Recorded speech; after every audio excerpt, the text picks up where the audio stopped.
de como que funciona o circuito. Aqui, ó, como o circuito funciona. Que quem ganhou na votação, essa aqui é a votação, foi o circuito de medição de tensão isolado, que é utilizado no BMS. Então, basicamente, como é que esse circuito funciona? O desafio por trás desse circuito é bem complicado. Aqui tem uma imagem da nossa 3D, nem a versão final, mas das nossas células. Em cada segmento, a gente tem 20 células em série. Então, são 20 valores de tensão que a gente tem que amostrar de maneira isolada. Então, como que a gente poderia fazer isso?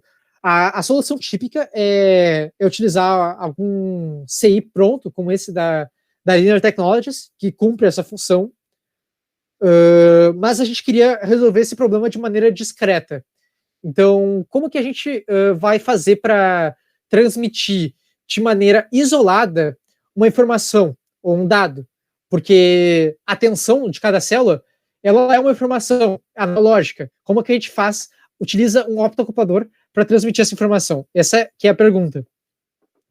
Então, se tu pesquisar um pouco na literatura, tem vários artigos falando sobre isso. Então, esse aqui até da Universidade de Coimbra explica como que tu pode acoplar um sinal analógico através de optoacopladores. E também tem aqui 2 vídeos, um do All Electronics e outro do WR-Kits, que tratam desse tema. Então, eu me inspirei... faz um pouco de tempo que eu fiz isso, então eu acho que esses vídeos aqui, eles nem tinham saído ainda quando eu fiz esse circuito, mas tem vários circuitos na internet que usam esse mesmo princípio, que é utilizar 2 optoacopladores, um para ser a referência do outro, da maneira como está descrito ali, e eu vou explicar como é que esse circuito funciona basicamente. Então, esse aqui é o circuito que a gente utilizou, a gente simulou ele no LT-SPICE, e para tu conseguir compreender ele, tu tem que ter uma base mais sólida de 3 componentes principais, que é o optoacoplador, como que um optoacoplador funciona para converter um sinal analógico, do amplificador operacional, como é que a teoria básica de como que é que um amplificador operacional funciona, e aqueles diodos ali, mas aquilo é mais, ou diodos, mas aquilo é mais básico. Então, como é que funciona um optoacoplador?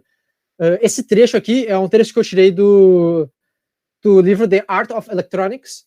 Então, ele fala que a coisa mais elevada em termos de isolação é o optoacoplador.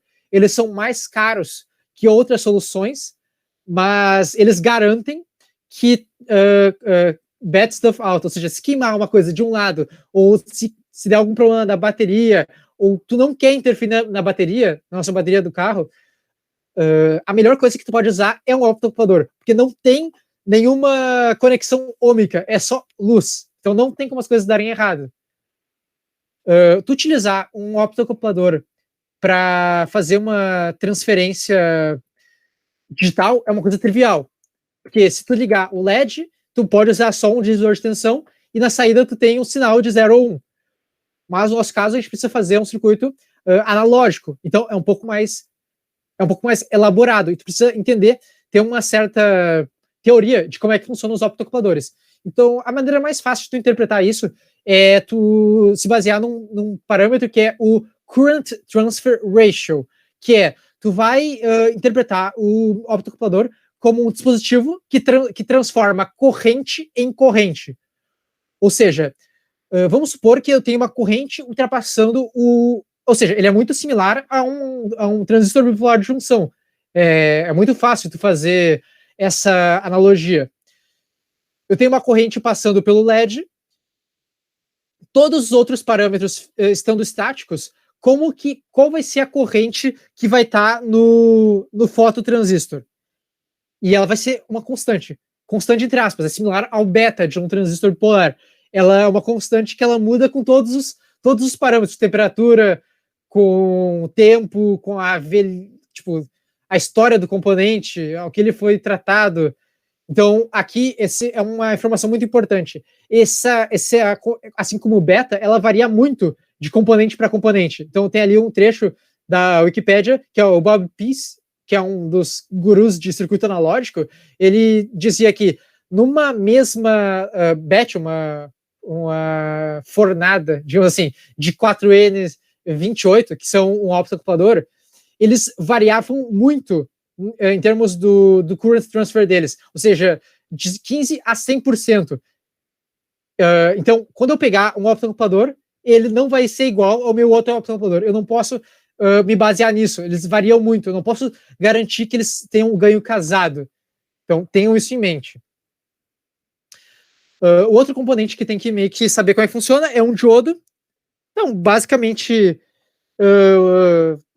é um componente simples. Eu estou usando nesse circuito ele só para ser uma referência de tensão. Eu botei 3 em série, porque eu sei que a corrente ela não vai mudar muito. Então, a tensão sobre ele também não vai mudar muito. Eu boto 3 em série para ter uma tensão fixa ali de mais ou menos 3 vezes 0,6 volts. Quero ter uma referência de tensão. Só que ela é uma referência meio ruim, porque ela varia muito com a temperatura. Uma maneira de tu melhorar esse circuito seria tu botar de fato, uma referência de tensão ali, um TL431, algum outro circuito que seja mais estável em termos de temperatura. E o terceiro componente que precisa saber como funciona para interpretar aquele circuito é o amplificador operacional. Então, basicamente, a história do amplificador operacional é que existia uma época na história da humanidade em que não se sabia como é que ia ser o futuro do processamento dos computadores, se eles iam ser digitais ou se eles iam ser analógicos. Então, foi desenvolvido o amplificador operacional para ser um componente que faz operações lógicas, multiplicação, soma, integral, derivada, toda operação que tu possa imaginar matemática através de eletrônica analógica. Acabou que hoje em dia a gente está em 2020, a gente sabe que isso perdeu, o mundo é digital, mas existem ainda nichos como esse circuito que é interessante tu fazer um processamento lógico de maneira analógica. Para vocês terem noção, os primeiros mísseis teleguiados, a eletrônica digital era muito tosca ainda, os clocks eram muito baixos e o processamento o computacional era muito baixo. Então, eles utilizavam amplificadores operacionais, que são componentes analógicos. Então, o tempo de resposta deles é instantâneo, é muito rápido. Então, eles faziam todo o cálculo das coordenadas nos mísseis e para atingir e tal, e toda essa matemática era feita analogicamente. Então, é uma coisa muito legal. Então, para entender como é que funciona um amplificador operacional, tu pode se basear, dividir ele em 4 partes. Mas essa aqui é a maneira difícil de entender como é que ele funciona. Eu não vou me basear nela. Eu vou me basear nessa maneira aqui. Tu imagina que o amplificador operacional é uma caixa preta que segue 2 regras. Nenhuma corrente entra pelas entradas.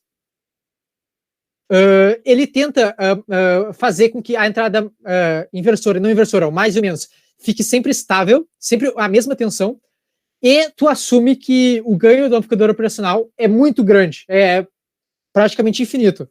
Se tu assumir essas regras, tu não precisa entender como é que funciona o amplificador de fato dentro dele. Então, esse vídeo aqui é um vídeo do All Electronics, aliás, é um vídeo do AV Blog, que em 1 hora ele explica toda a teoria do amplificador operacional. Uma outra coisa que é importante também saber é como é que funciona realimentação. Então, realimentação positiva e realimentação negativa. Um exemplo de realimentação positiva, meio cômico aqui, tem um monte de vacas, e digamos que uma vaca começa a pular. Daí vai gerar um certo pânico isso, porque é uma visão meio grotesca, uma vaca pulando. Daí as outras vacas olham e pensam assim, nossa, por que essa vaca aqui está pulando? Ela vai começar a entrar em pânico, que é uma situação estranha. E daí ela começa a pular também. E daí quanto mais vacas pulam, mais estranha é aquela situação. E de repente todas as vacas estão pulando porque saiu do controle. É uma realimentação positiva. Um outro exemplo mais assim científico, dá para se dizer, é a questão das geleiras do aquecimento global. Lá nos polos, o gelo é branco. Então ele reflete muita luz do sol. Só que quando eles vão derretendo, acaba que tem menos gelo, tem mais luz assim, terra, e daí ela reflete menos, então ela absorve mais o calor. E daí, como ela absorve mais calor, tem mais calor. Isso faz com que derreta mais as geleiras, que faz com que tenha menos gelo. Então, seria, por essa lógica, uma realimentação positiva, que é catastrófica. Então, é daí que vem aqueles argumentos de aquecimento global e tudo mais. É claro que a gente não sabe, enfim, não vou muito entrar. Mas um exemplo de realimentação negativa é qualquer tipo de circuito que faz um controle fechado. Então, aqui o controle de temperatura no corpo humano. Se a temperatura aumenta, a pessoa sua, e daí isso faz com que a temperatura diminua. Então, ela sempre vai procurar, ela não vai ir para os extremos, ela vai voltar para um valor intermediário. Qualquer tipo de controle é baseado em realimentação negativa. Então, para ver se a gente entendeu muito bem, esse aqui é o exemplo de uma fonte de corrente com um amplificador operacional. Tem aqui no Vin uma referência. Então, tu imagina que é uma tensão fixa de 1 volt, vamos imaginar. Normalmente, dá para imaginar que o circuito vai estar desligado. Então, aqui no menos dele, tu vai ter 0 volts, vai estar desligado. Então, tu vai ter uma diferença do menos para o mais de 1 volt. Como o ganho do amplificador operacional, tu pode imaginar que ele é infinito, ele vai tentar jogar na saída infinitos volts.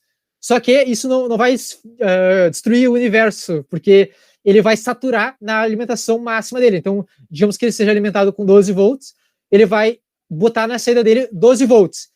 Ao ele colocar 12 volts na saída dele, vai ter 12 volts no gate do MOSFET. 12 volts no gate da maioria dos MOSFETs vai saturar o MOSFET.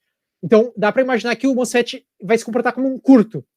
Só que, ao ele se comportar como um curto, vai permitir que a corrente passe por ali. Então, vamos imaginar que gradativamente a corrente vai aumentando, tipo, numa escala de tempo muito pequena, acabe tendo 1 ampere passando naquele resistor de 1 ohm. Ao passar 1 ampere naquele resistor de 1 ohm, isso provoca que ele tenha 1 volt ali. Ao ter 1 volt, acaba que no menos e o mais vão ter a mesma tensão. Então, a diferença entre eles vai ser de 0. E 0 vezes infinito é 0. Então,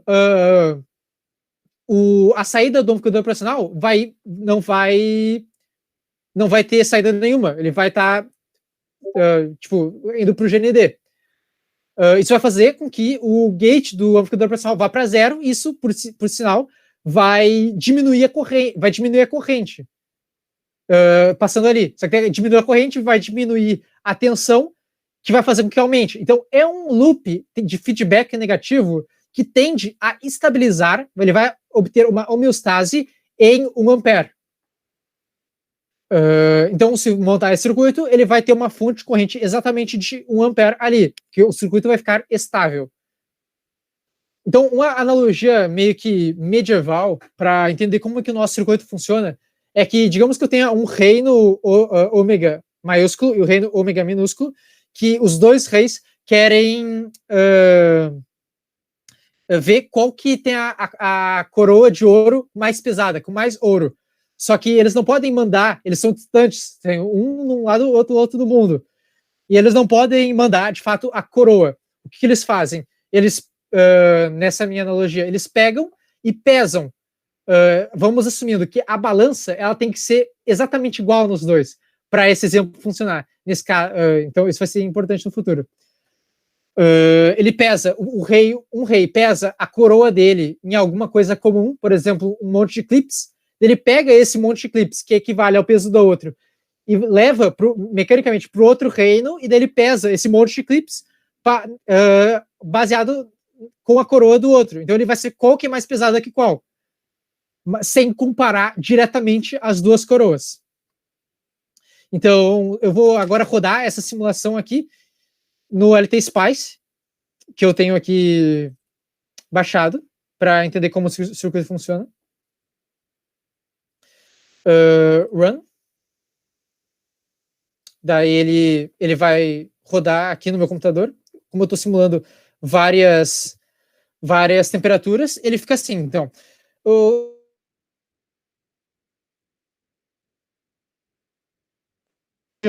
então ela é uma tensão, ele é o eixo X. como a nossa bateria ela começa uma certa tensão e ela vai baixando, a gente assume que isso é uma variável que a gente quer medir. Então a gente quer saber como que a tensão de saída, que é a tensão nesse resistor aqui, ó, se tu for ver, ela não tem relação ômica com a tensão de entrada, ela está isolada. Como que ela varia com base na tensão da bateria variando, e dá para ver que é uma reta, então ela é proporcional. E como é que isso é atingido? Isso é atingido da seguinte forma: tu tem um loop de controle aqui de realimentação negativa, muito parecido com aquele que eu mostrei. Então, aqui, esse divisor de tensão, ele gera uma tensão que é uma fração da tensão da bateria. Então, se a bateria aumentar, essa tensão aqui aumenta na mesma fração. E esse loop de controle aqui, com o optoacoplador, ele garante que nesse ponto aqui, ele tenha sempre a mesma tensão. Então, nesse caso aqui, é 1/5 da tensão da bateria. Então, ele aumenta a tensão que está passando, a corrente que está passando nesse LED, de maneira a sempre ter 1/5, daquela maneira com uma realimentação negativa, como eu expliquei. Então, dá para assumir que nesse node aqui, tu tenha uma tensão que é 1/5 da tensão da bateria. Então, se a bateria for diminuindo, esse 1/5 vai ficando cada vez menor. E como é que a gente obtém isso? A gente obtém isso através desse segundo optoacoplador aqui, que a gente assume que eles são iguais, que no caso são as balanças. Essa analogia, os optoacopladores são as balanças. Que ele vai ter a mesma corrente passando nos dois, e portanto, a impedância daquele transistor, a gente assume que é igual. Então, se o teu circuito é o mesmo, então você tem aqui 1,8 volts, e eu garanto que esses 3 diodos aqui, eles vão ter mais ou menos 1,8 volts também, ou seja, se a tensão nesse nó aqui, ela é constante, e ela é a mesma que essa aqui, embora elas não sejam a mesma tensão, elas são pontos diferentes do circuito, mas que têm a mesma magnitude de tensão, e eu sei que os fototransistores são os mesmos, e eu sei que esse resistor aqui é de 1K, e esse resistor aqui é de 1K, como todos os parâmetros do circuito são os mesmos, eu posso comparar as duas. Então, se eu sei que nesse ponto aqui tem 1/5 da tensão da bateria, eu sei que aqui também vai ter 1/5 da tensão na bateria, de maneira isolada, porque nesse lado aqui é a parte do BMS. Então, é assim que a gente consegue a tensão isolada. Acho, essa é uma coisa importante. Então, se alguém ficou com dúvida, pode fazer alguma pergunta. Se não ficou em dúvida, eu vou prosseguir para as próximas questões. Que é aqui.